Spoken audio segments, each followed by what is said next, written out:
Yeah, we can see that. Yeah. And it's a special Salesforce I've spun up for you called Lunch and Learn 0521. There we go. Um, Thank you very much for that. Right. So if we have a look at this, you see that there are tons of these things that we call objects across the top.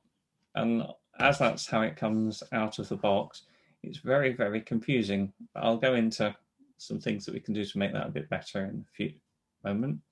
Up here, you can have your picture, and this is where all your settings are. So if you go to settings, it's under here that you can do things like resetting passwords and set up all your other delicious settings, but we're not going to go greatly into that. The one thing that I do really encourage people to go to, though, is under here, under the question mark, there's the trailhead. If you go to trailhead, there are tons and tons of resources about every aspect of Salesforce under there. And you can register for free. You don't even need to do it through your work Salesforce account. You can collect badges, and it's not just about Salesforce. They do things like change management, equality and diversity. They even do things about COVID vaccinations in there. It's a whole range of training resources completely free of charge. They used to charge an arm and a leg for that, but since they made it free, it's actually got better, which is an unusual thing. Right, so first thing I said was going to make all this simpler. Well, with the Lightning interface, you'll notice you've got these 9 dots up on the left-hand side, and you can actually set up what are called apps, and I've set up one called Lunch and Learn, because the only bits that we're going to be looking at today are accounts, contacts, and opportunities. So why have a complicated interface when you can have a simple one? And this is one of the things that can be done within Salesforce, is making stuff all nice and simple, so that you only have the bits visible that you need. All the other stuff's still available. So if I need to get back to the one I've got, the sales one, which has got everything including the kitchen sink on it, or if I knew I needed campaigns, I can just start typing campaigns up here, and it comes up there, and it just temporarily adds it onto the menu. A few things that people didn't know about Salesforce, but this is all a bit boring stuff. I'm just showing you that because otherwise people think that they have to have it looking like a kitchen sink, and you don't. So one of the most important things you can do is try and find things in Salesforce. Now, although this is a vanilla Salesforce, I've put in lots of really bizarre information. And if you want a playground that you can try out some things in Salesforce afterwards, I will give you user accounts for this if you want them. So if we have a look and search for something, so suppose I'm looking for someone called Stephen. I can just type Stephen in there and search, and it'll search through all the different objects. So I can see most of the objects have got nothing in them. I found at least 5 contacts that are called Stephen, and here are the first 5. That's all nice and simple. But supposing I didn't know whether Stephen was spelt with a PH or a V, that'd be really annoying because I could do 2 searches.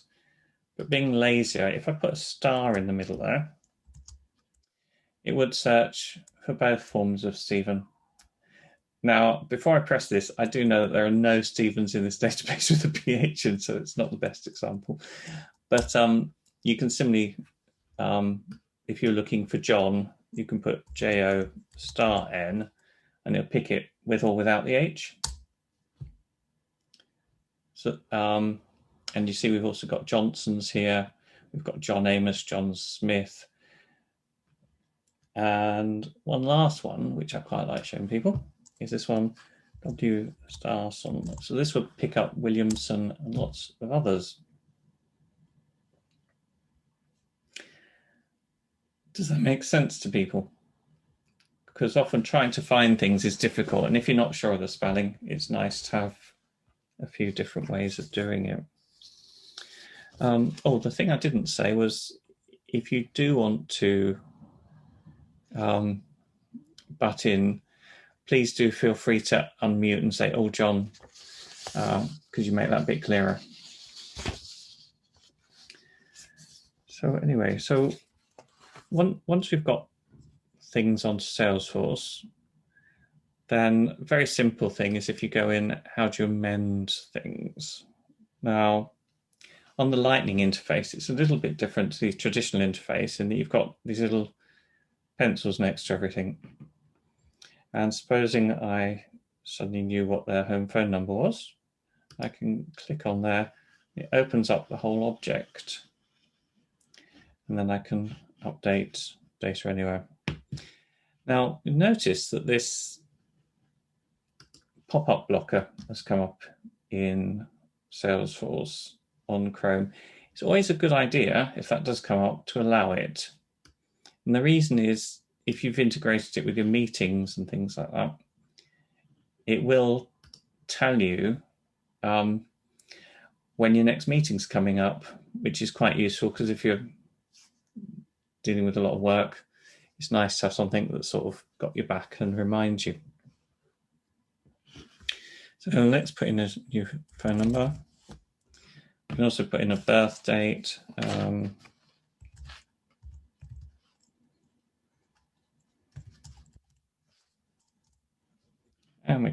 you can see which fields you've just edited. If you click that, it will revert to what it was before. But assuming we're happy with all this, we can save that information and it's all updated nice and easily. Is that all really clear with people so far? Yeah, great.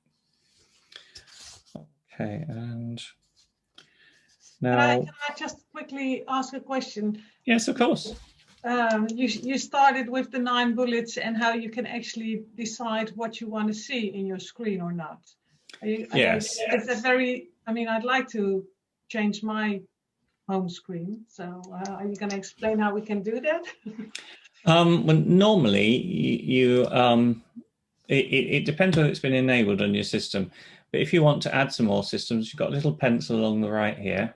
You can click on there and you can add more items. So if we pick all the available items, supposing I wanted assets on there and cases as well, and save that. I've now personalized that along the top there. And if I want to remove the things that are already there, how can I? Because you created like a drop-down menu where you said, okay, this is just for the coffee, the lunch break session. So you have a separate, and you said I can always choose another option from your, Yeah. So supposing we wanted campaign, well, I've done campaigns on there, but we've temporary. Can you see that's in italics? Because we did that just by searching for it. If I put products in, that's another object. Yeah. That too will just temporarily be added onto there.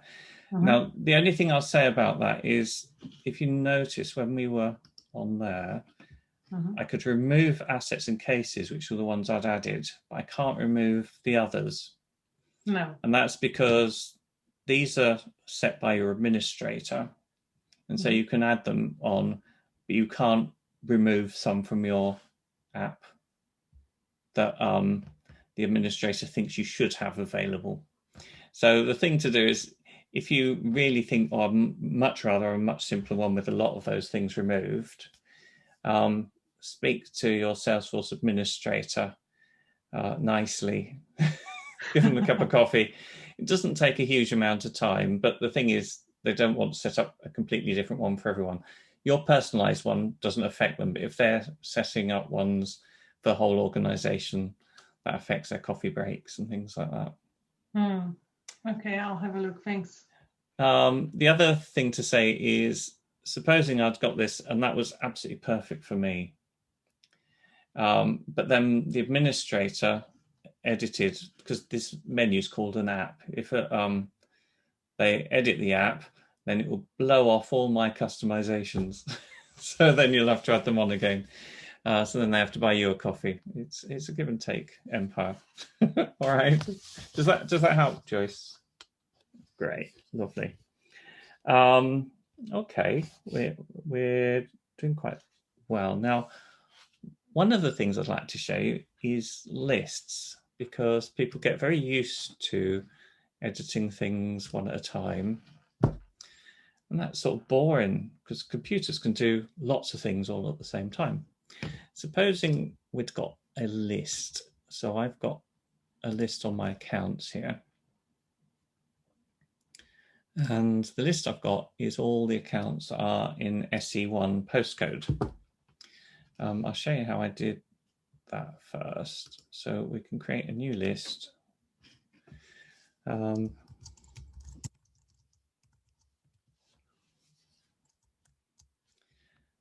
I'm going to save that list and then filter it so it's all accounts, and then add another filter where the postcode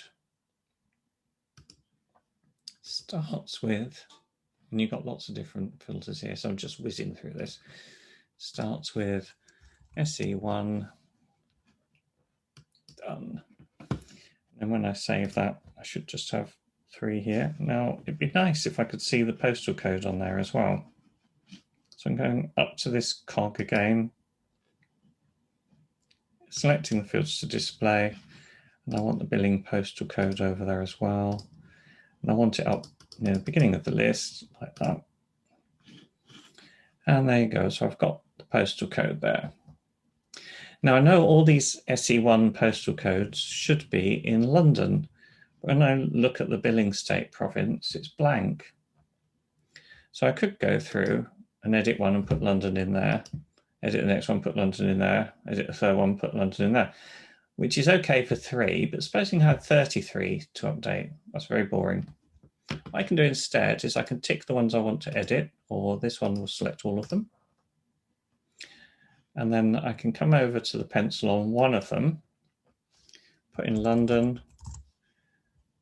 Now, at the minute, that will just update that first one. It's only if I click that button, it will update all of them. Click on apply, and then very importantly, down the bottom, you get save. And I've just edited all those records just like that. That's very useful on things like country, because sometimes United Kingdom gets abbreviated to UK. And if you want consistency through your organization, you can search for all the ones that say UK, change them all to United Kingdom, and then you've got a beautiful, clean database. Yep. I like that, because that's one of the tips that I think really helps speed things up. Now, next thing we're going to do is look at sending emails from Lightning, because this is one of the things that has changed hugely within Salesforce, and you can very quickly now send from contacts and leads to people. So supposing, while we're here, there's another little annoyance for me, is it always comes up with the recently viewed view. And if I haven't recently viewed anything, it's a blank view. So I can pick another view like all contacts. But then if I go off that and come back again, it's gone back onto recently viewed. I find that really annoying. So if I instead click the little push pin next to it, now when I go away and come back, it comes back to the view that I like. That saves me so much time. Anyway, we're going to do some more stuff with... Sorry, once again, I have a question. Sure. Because you shared about how you can very easily just amend what you shared, the empty fields for London. Is there also an option for search and replace? Like if you search for every record where it says UK, and then you replace it for United Kingdom? There's not a search and replace as such, but what you could do is just do a view. So create a view that picked up all the ones where the country was UK, Oh. And then you can do the fast edit as I just showed you, but there's not actually a search and replace. Yeah. And the reason there's not a search and replace is it would be far too dangerous. It's way too much power. Yeah. I can do things like that, but yeah, No, but this they would have to work put as well. safeguards in there, because if there are a million records and you did it wrong, you'd have a little bit of egg on your face, really. And so that's the reason why not. But you can still do this list view stuff, and you can still cause a reasonable amount of havoc if you're not careful. Um, but that's a really good question. Thank you, Joyce, for that one. And so anyway, we're on the contacts, and we're going to send an email. Now, it's really easy to send emails. Now, this will look a little bit different to how some of you have got your screens set up, because for some people, they've got activities down the right-hand side, and it's even easier than I'm going to show you here. But if we go to activity history, and we're on Alistair Gordon Bradley's email, we're going to email him, and it's filled in that there. It's going to send it from my account, and sometimes you can set up multiple accounts, which is useful because I know one of my clients just asked me a question about that. And this is a useful email. And then I can fill it in. Now I'm going to use some merge fields, and they've changed a bit. So can you see where the two moustaches are? There, that lets me put in a merge field, and I want to put in the first name here.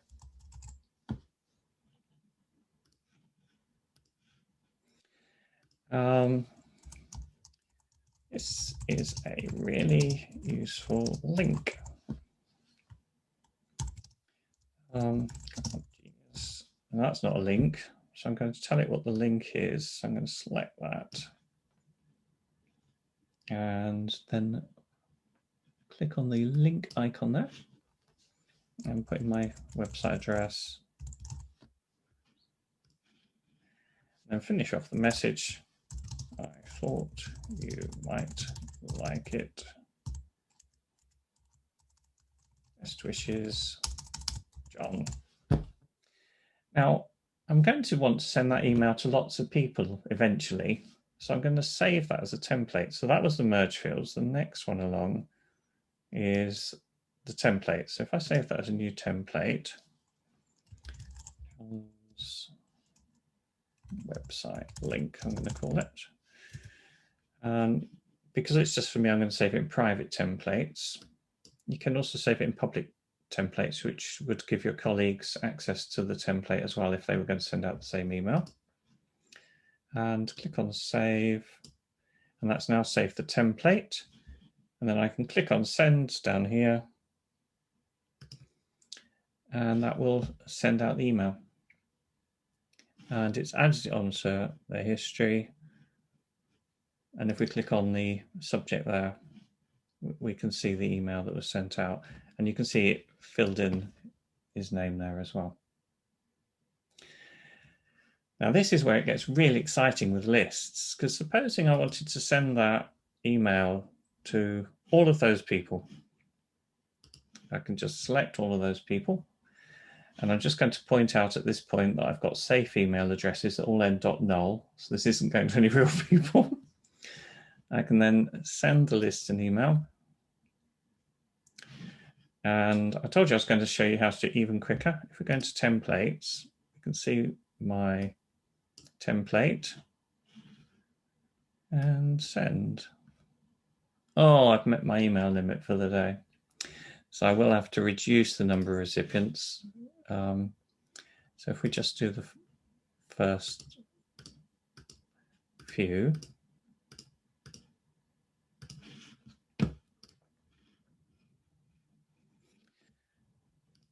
And typically you can do about 1,000 a day, so the limit isn't that small. And that's it. That's queued the email, and then I'll personally get an email to say when that's gone out. If I now go on to say, and I can just hear the emails just come in.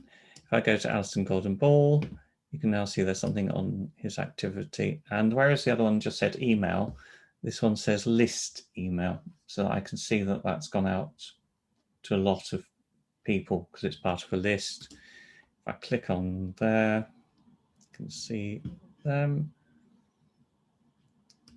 Click on related to, and then here I can see all of the people that email went to all really quickly. Can be a very useful way to keep in contact with people. John, a question. Do these emails attach themselves to their individual records or not? They do. So if I go on to that person and look in their activity history, it's there. Great, thanks. That's pretty good, isn't it? I thought you'd like that one. So the activity history is updated. The other thing to bear in mind is if we look on that person's account, there's a field that's often hidden, which is this email opt-out field. Now, if that email opt-out is ticked, Salesforce will not, under any circumstances, send that email to that person. It just won't let it out. Even if you send it, it will just get blocked by Salesforce on the way out. Often that field's hidden, but it's a great protection. Now, it's one of the problems where if people export loads of emails to spreadsheets and then send from another system, you don't have that protection in place. So it's always worth, if you're doing an export, to make sure that you get that email opt-out field included as well, so that you can filter out the people who, for GDPR reasons and others, have said they don't want to get your emails. Right. So we're whizzing along now. I realise I've absolutely whizzed through that. Does anyone have any questions at this point?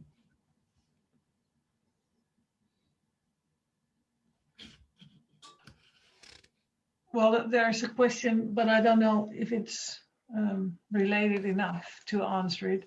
But what if your Salesforce is connected to MailChimp somehow, and here you have the email opt-out ticked? Would that sync somehow with MailChimp? Yeah, various of my clients use MailChimp or Campaign Monitor, and it is possible, if those are set up, to correctly sync that email opt-out across. So if you've got the automatic syncs going on, then that should protect you. However, if what some people do is they export the information to a spreadsheet and then import the spreadsheet into MailChimp or Campaign Monitor, and then unless you've been careful, you don't have that protection. Mm-hmm. So that's a really good reason for getting it set up to properly sync up properly. And you would be able to help with that? Oh yeah, I can help with everything. Great. So I know with Derek Prince, it is one of the things I'm going to be looking at. So that should be quite a bit of fun as well. Yes. Okay, and there we go. Yeah, so now one of the nice things about this org that I set up is that there's absolutely no way in which the information can go out because all of the emails end .null there. So if any of you want to play with setting up emails, I can give you access to this. It's a demonstration organization. So after 30 days, it will disappear of its own accord. So any data that you put in there will be lost forever.